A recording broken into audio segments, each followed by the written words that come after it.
अध्याय 297 dragon soul भाग 1। Kabir Wilson अपनी हथेली पर उत्तम घास को देखते हुए अपने दिल में बेहद हैरान थे।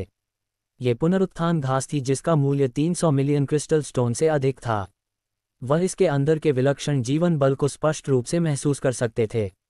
संयोग से अगर कीमियागर परिष्कृत करने में विफल रहा तो क्या 300 मिलियन से अधिक क्रिस्टल स्टोन बर्बाद नहीं हो जाएंगे? कबीर विल्सन ने पुनरुत्थान घास को रूही को लौटाते हुए पूछा। कोई बात नहीं, वैसे भी मुझे इसकी आदत हो चुकी है। रूही ने हल्के से आह भरी। ये काफी स्पष्ट था कि उन्होंने कई वर्षों में बहुत कुछ खोया था। कबीर विल्सन के मन में अचानक एक विचार कौंधा। सिस्टर रूही, क्या आप मुझे पुनरुत्थान घास की देखभाल करने दे सकती हैं? मैं इसे एक्सट्रीम मार्शल मिस्टीरियस रीम के अंदर लगाऊंगा, वहां यह और भी बेहतर बढ़ सकता है। अभी के लिए आपको इसे जल्दी से किसी कीमियागर को परिष्कृत करने के लिए नहीं देना चाहिए। यह आपके लिए कोई समस्या नहीं होनी चाहिए। रूही ने एक पल सोचा, सिर हिलाया और कहा, यह कोई समस्या नहीं है। हालांकि तुम इसे खा नहीं सकते, यह मेरे लिए बहुत महत्वपूर्ण है। बोलते हुए उन्होंने फिर पुनरुत्थान घास कबीर विल्सन को सौंप दी। इस तरह की स्पष्टवादिता से कबीर विल्सन को थोड़ा आश्चर्य हुआ। उन्हें उम्मीद नहीं थी कि रूही इतनी आसानी से पुनरुत्थान घास को उनकी हिरासत में दे देंगी। इससे उन्हें अपने दिल में गर्माहट महसूस हुई। अगले दो 5 कलर्ड प्रोफाउंड फ्रूट्स हैं जो 5 एलिमेंट्स ट्रू एलिमेंटल पिल को परिष्कृत करने के लिए मुख्य घटक हैं। जहां तक मुझे याद है 5 एलिमेंट्स ट्रू एलिमेंटल पिल चेनवू मेनलैंड में बहुत लंबे समय से दिखाई नहीं दी है।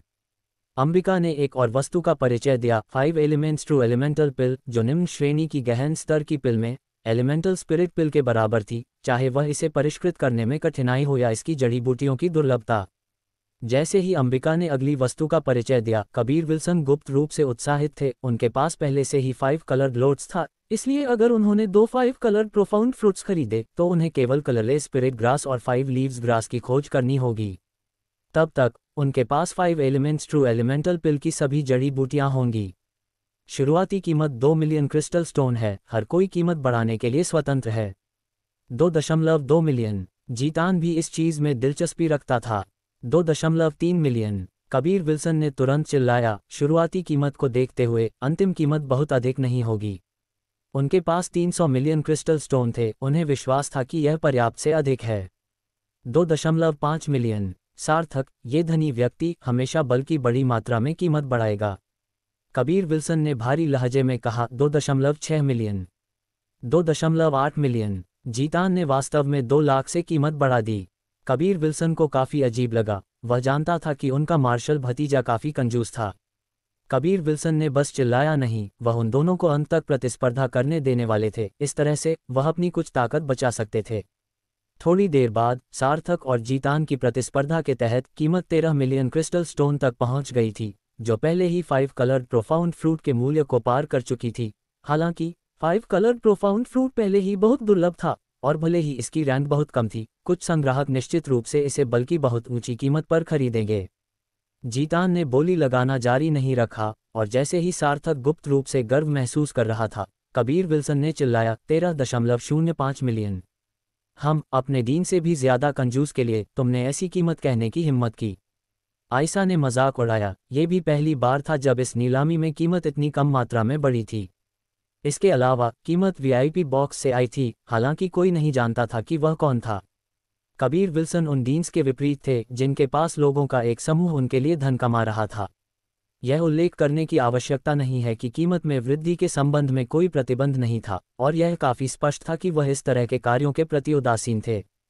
कोई मुझे नहीं जानता, कबीर विल्सन ने अपने होंठ सिकुड़े और कहा, कंजूस बल्कि मोटी चमड़ी वाले होते हैं। मैं आप सभी की तरह एक स्थानीय अत्याचारी नहीं हूं। सार्थक को भी मजाक लगा। किसी ने वास्तव में इतनी मात्रा में कीमत बढ़ा दी। इस तरह के व्यक्ति का सामना करना उनके लिए पहला था। वह वास्तव में देखना चाहता था कि दूसरी तरफ कौन था जो एक वीआईपी बॉक्स पर कब्जा कर सकता था, फिर भी इतना कंजूस हो सकता था कि उसने जीतान इस प्रसिद्ध कंजूस व्यक्ति को भी पीछे छोड़ दिया। 14 मिलियन। सार्थक ने कीमत बढ़ाते समय आंख भी नहीं झपकाए। 14.01 मिलियन। कबीर विल्सन ने इसे केवल 10,000 से बढ़ाया। 15 मिलियन। 15.01 मिलियन। नीलामी घर में अचानक हलचल मच गई। वास्तव में कोई इतना मोटी चमड़ी वाला था कि इतनी कम राशि से इसे बढ़ा सके। थोड़ी देर बाद 21.01 मिलियन। कबीर विल्सन ने आलस्य से चिल्लाया। सार्थक ने और जारी नहीं रखा। उन्हें लगा कि यह थोड़ा उबाऊ है, हालांकि वह अमीर थे, वह इतनी लापरवाही से खर्च नहीं करेंगे। ये केवल एक निम्न श्रेणी की गहन स्तर की पिल के लिए एक जड़ी बूटी थी, कीमत पहले ही अपने मूल्य से कहीं अधिक पहुंच चुकी थी, और अगर यह जारी रहा तो उन्हें बहुत नुकसान होने वाला था। जब तक यह एक स्पिरिट जड़ी बूटी थी, कबीर विल्सन की नज़र में यह कोई नुकसान नहीं था, क्योंकि वह उनमें से बड़ी संख्या में उगा सकते थे। अंत में उन्होंने इसे 21.01 मिलियन क्रिस्टल स्टोन के मूल्य पर हासिल कर लिया। अगली चीज़ एक तलवार निकली। यह एक शानदार स्तर का उपकरण था। शानदार उपकरण स्पिरिट उपकरण के समान थे, उन्हें 9 स्तरों में विभाजित किया गया था। 9वीं स्तर का शानदार उपकरण पहले से ही नश्वर दुनिया में सबसे ऊपरी उपकरण था, और अब एक चौथी स्तर का शानदार हथियार अभी नीलाम किया गया था, उल्का तलवार, जिसे रूही ने पोस्ट किया था। क्योंकि उन्होंने इसे अभी परिष्कृत किया था, यह अभी भी अप्राप्त था। केवल चौथी स्तर, फिर भी इसने दर्शकों के बीच कई तलवार उपयोगकर्ताओं के दिल को तेजी से धड़का दिया। वे सभी जो शानदार हथियार इस्तेमाल कर रहे थे वे चौथी या 5वीं स्तर के थे और कुछ नहीं, लेकिन इस तरह की चीज़, जितनी ज़्यादा उतनी बेहतर थी, वे स्पष्ट रूप से इसे अपने बैग में शामिल करना चाहते थे। अंबिका द्वारा उल्का तलवार का परिचय देने के बाद बोली सीधे शुरू हो गई। जिस बात ने कबीर विल्सन को हैरान कर दिया वह ये थी कि आयशा और अलेक्जेंडर ने भी दूसरों के साथ भाग लिया। कबीर विल्सन और रूही के अलावा वीआईपी बॉक्स में हर कोई लापरवाही से कीमत बढ़ा रहा था। चौथी स्तर के शानदार हथियार का प्रलोभन वास्तव में अद्भुत था। मैंने इस उल्का तलवार को पूरा करने में 8 साल लगाए थे। रूही का लहजा एक प्रकार के दुखद मूड से भरा था। उन्होंने व्यक्तिगत रूप से इस शानदार हथियार को परिष्कृत किया था, इसके अलावा उन्होंने इतने साल का समय बिताया था। कीमत बढ़ती गई और बढ़ती गई, 10 मिलियन के ऊपर 10 मिलियन, कभी कभी ये 10 मिलियन भी थी। पलक झपकते ही कीमत पहले ही 500 मिलियन तक पहुंच चुकी थी। कबीर विल्सन ये देखने के बाद गुप्त रूप से अपनी जीभ चटकाए। हालांकि वह जानते थे कि अगर अब पुनरुत्थान पिल की नीलामी हो रही होती तो वृद्धि निश्चित रूप से अधिक तीव्र होती, क्योंकि यह एक निर्वाण क्षेत्र के मार्शल कलाकारों को उनकी कब्र से बचा सकती थी। 800 मिलियन, 900 मिलियन, 1 बिलियन। कुछ ही देर बाद कीमत आखिरकार बिलियन के निशान को पार कर गई, और फिर भी तीव्र प्रतिस्पर्धा रुकने का कोई संकेत नहीं दिखा रही थी। 1.5 बिलियन, सार्थक चिल्लाया। उनकी आवाज़ में कोमलता और शिष्टता पहले ही गायब हो चुकी थी, इसे एक अतुलनीय उत्साह से बदल दिया गया था। आयशा ने हल्के से आह भरी, मैं हार मानती हूँ, मैं रूही के लिए बस सामग्री इकट्ठा करूंगी ताकि वह परिष्कृत कर सके। नीलामी घर अचानक शांत हो गया। सार्थक ने एक ही सांस में 500 मिलियन जोड़ दिए थे, जिसने अन्य दिग्गजों को थोड़ा सहन करने में असमर्थ कर दिया। किसी ने सार्थक के साथ फिर से लड़ाई नहीं की, और अंत में इसे सार्थक ने 1.5 बिलियन में खरीदा। इसके बाद सार्थक ने शायद ही किसी अन्य बोली लगाने की लड़ाई में भाग लिया हो। जाहिर है, उल्का तलवार खरीदने के बाद उनमें अब और हिम्मत और ऊर्जा नहीं बची थी। इसके बाद रूही जोरदार तरीके से बोली लगाने की लड़ाई में कूद गईं। उन्होंने एक 9 एलिमेंट्स फ्लावर खरीदा, जो पुनरुत्थान पिल को परिष्कृत करने के लिए मुख्य जड़ी बूटी भी थी। इस वस्तु के लिए उन्होंने 350 मिलियन क्रिस्टल स्टोन खर्च किए थे, और उसके बाद उन्होंने एक बार फिर एक पत्थर खरीदने के लिए 500 मिलियन क्रिस्टल स्टोन खर्च किए, और पीले जैड का एक बड़ा टुकड़ा खरीदने के लिए 700 मिलियन क्रिस्टल स्टोन खर्च किए। नीलामी में ज़्यादा जड़ी बूटियां नहीं थीं, जो कबीर विल्सन के लिए काफ़ी निराशाजनक था। उन्होंने केवल 5 कलर्ड प्रोफाउंड फ्रूट खरीदा, जिससे उन्हें अच्छा महसूस हुआ।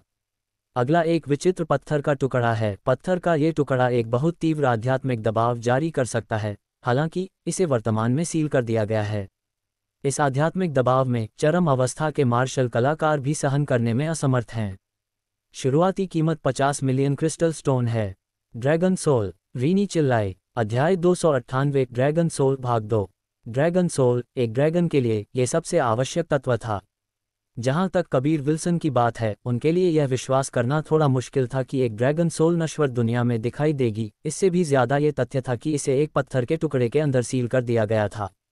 नीलामी मंच पर एक मेज पर नीली रोशनी उत्सर्जित करता हुआ एक पत्थर रखा गया था। एक बार जब ये पत्थर का टुकड़ा दिखाई दिया तो सभी ने एक अकथनीय आध्यात्मिक दबाव महसूस किया। रूही और आयशा की आकर्षक भौहें भी सिकुड़ रही थीं। इस तरह की भावना उन्हें थोड़ा असहज कर रही थी। लेकिन दूसरी ओर कबीर विल्सन को कुछ भी महसूस नहीं हुआ। बहुत दबंग आध्यात्मिक दबाव इस पत्थर के अंदर क्या है? रूही की आवाज़ गहरी और नीची, साथ ही गंभीर भी थी। उन्हें एहसास हुआ कि इस पत्थर में कुछ भी साधारण नहीं था। रीनी ने कबीर विल्सन से कहा, तुम्हें निश्चित रूप से यह पत्थर खरीदना चाहिए। तुम्हारे एजियोर ड्रैगन स्लॉटरिंग डेविल ब्लेड में एक दबंग ड्रैगन सोल की कमी है और इसीलिए इसे एक दैवीय हथियार नहीं माना जा सकता है। इससे पहले सिमी ने भी कहा था कि उनके एजियोर ड्रैगन स्लॉटरिंग डेविल ब्लेड के साथ जुड़ने के बाद उन्हें हमेशा लगा था कि इसमें कुछ कमी है। उदाहरण के लिए, उनका ब्लैक टॉर्टोइज एडमेंटल आर्मर और रूही का वर्मिलियन बर्ड टेंडर थ्रेड उनके उपयोगकर्ताओं के साथ जुड़ सकता था और आसानी से बदल सकता था। हालांकि उनका एजियोर ड्रैगन स्लॉटरिंग डेविल ब्लेड उनके जैसा बिल्कुल नहीं था। एजियोर ड्रैगन स्लॉटरिंग डेविल ब्लेड कैसा होगा अगर यह पूरा हो जाए? कबीर विल्सन को कोई अंदाज़ा नहीं था, लेकिन अब उनके पास एजियोर ड्रैगन स्लॉटरिंग डेविल ब्लेड को पूरा करने का एक अवसर था, और ये तभी संभव था जब वह इस ड्रैगन सोल को खरीद सकें। इन डीन्स ने एक के बाद एक कीमत बढ़ाई। पिछली बोली में अधिकांश डीन्स ने कुछ अपेक्षाकृत महंगी चीज़ें खरीदी थीं, इसलिए उन्होंने पहले ही बड़ी मात्रा में पैसा खर्च कर दिया था। फिर भी कबीर विल्सन ने उन्हें एक बार फिर इतनी लगन से बोली लगाने की लड़ाई में प्रवेश करते हुए देखकर उन पर दबाव गुना हो गया। क्या ये वास्तव में एक ड्रैगन सोल है? कबीर विल्सन ने अपनी डिवाइन सेंस का उपयोग करके रीनी के साथ आदान प्रदान किया। हाँ, इसके अलावा कोई चेतना भी नहीं है। इसे स्वर्गीय क्षेत्र से गिरना चाहिए, इस व्यक्ति का शरीर नष्ट हो गया होगा और फिर किसी के द्वारा इसकी चेतना को मिटाने के बाद इसे पत्थर के अंदर सील कर दिया गया होगा। हालांकि यह नश्वर दुनिया में कैसे गिरा, मुझे कोई अंदाज़ा नहीं है। अब तक मुझे ये भी नहीं पता कि मैं नश्वर दुनिया में क्यों पैदा हुई थी। रीनी ने कहा, क्योंकि इन सभी डीन्स ने वह आध्यात्मिक दबाव महसूस किया था। उन्हें विश्वास था कि इस पत्थर के पीछे का रहस्य अद्भुत था। भले ही इसे सील कर दिया गया था, दबाव पहले ही इतना मजबूत था। अगर सील हटा दी गई तो शायद उन्हें भी उस आध्यात्मिक दबाव को सहना मुश्किल होगा।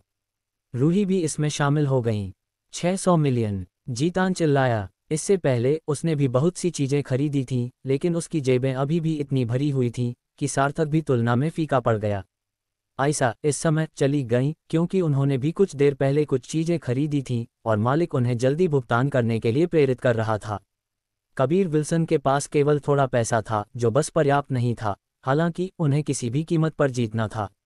हालांकि इस समय रूही छोड़ने की योजना बना रही थी। एक अज्ञात पत्थर के टुकड़े पर इतना खर्च करना बस इसके लायक नहीं था। सिस्टर रूही, आपको वह पत्थर का टुकड़ा जीतना होगा। कबीर विल्सन ने रूही को एक भंडारण थैली फेंक दी। बैग के अंदर 300 मिलियन क्रिस्टल स्टोन के लायक ट्रू एलिमेंटल पिल्स थीं। क्यों? रूही ने कबीर विल्सन को इतना गंभीर देखकर महसूस किया कि पत्थर का टुकड़ा कबीर विल्सन के लिए बल्कि बहुत महत्वपूर्ण था। सिस्टर रूही, आपका वर्मिलियन बर्ड टेंडर थ्रेड और मेरा ब्लैक टॉर्टोइज एडमेंटल आर्मर दोनों हमारे शरीर के साथ जुड़ सकते हैं, लेकिन एजियोर ड्रैगन स्लॉटरिंग डेविल ब्लेड नहीं कर सकता। ऐसा इसलिए है क्योंकि इसमें एक हथियार आत्मा की कमी है। उस पत्थर में एक शक्तिशाली आत्मा को सील कर दिया गया है और यह मेरे एजियोर ड्रैगन स्लॉटरिंग डेविल ब्लेड के साथ जुड़ने के लिए बहुत उपयुक्त है। कबीर विल्सन ने जल्दी से समझाया। कबीर विल्सन की व्याख्या सुनकर रूही, जो एक ग्रैंड रिफाइनर थी, खुद को हैरान होने से नहीं रोक सकी। लेकिन वह कबीर विल्सन के शब्द के बारे में ज़रा भी संदिग्ध नहीं थी। वह मीठी मुस्कान के साथ मुस्कुराई, इसे मुझ पर छोड़ दो। 620 मिलियन। रूही ने कबीर विल्सन के 300 मिलियन क्रिस्टल स्टोन प्राप्त किए थे और इस समय वह साहस और ऊर्जा से भरी हुई थी। यह उल्लेख करने की आवश्यकता नहीं है कि अगर उन्होंने पत्थर खरीदा था तो कबीर विल्सन का एजियोर ड्रैगन स्लॉटरिंग ब्लेड मजबूत हो सकता था। रूही ने हमेशा कबीर विल्सन के प्रति आभार व्यक्त किया था क्योंकि उन्होंने उन्हें वर्मिलियन बर्ड टेंडर थ्रेड के साथ जुड़ने के लिए प्रेरित किया था। इसके अलावा उन्होंने उन्हें वर्मिलियन बर्ड डिवाइन एक्सरसाइज भी दी थी और इस तरह के शक्तिशाली अभ्यास ने उन्हें अपनी लपटों में खेती के संबंध में बड़ी प्रगति करने की अनुमति दी थी। बाद में कबीर विल्सन ने उन्हें एक फायर स्पिरिट के साथ भी जुड़ने के लिए प्रेरित किया था। इस तरह उन्होंने कबीर विल्सन से जो कुछ भी प्राप्त किया था उसे धन से नहीं मापा जा सकता था। बाद में सिस्टर रूही को उस आत्मा को एजियोर ड्रैगन स्लॉटरिंग डेविल ब्लेड में फ्यूज करने में मेरी मदद करनी होगी। कबीर विल्सन हंसे और बोले। रूही ने पहली बार हथियार आत्मा के बारे में कुछ सुना था और इसने उन्हें एक महान प्रेरणा दी। अगर वह परिष्कृत करते समय कुछ स्पिरिट जानवर या गहन जानवर की आत्मा को उपकरण के साथ फ्यूज कर सकती तो शानदार उपकरण और स्पिरिट उपकरण और भी शक्तिशाली बन सकते थे।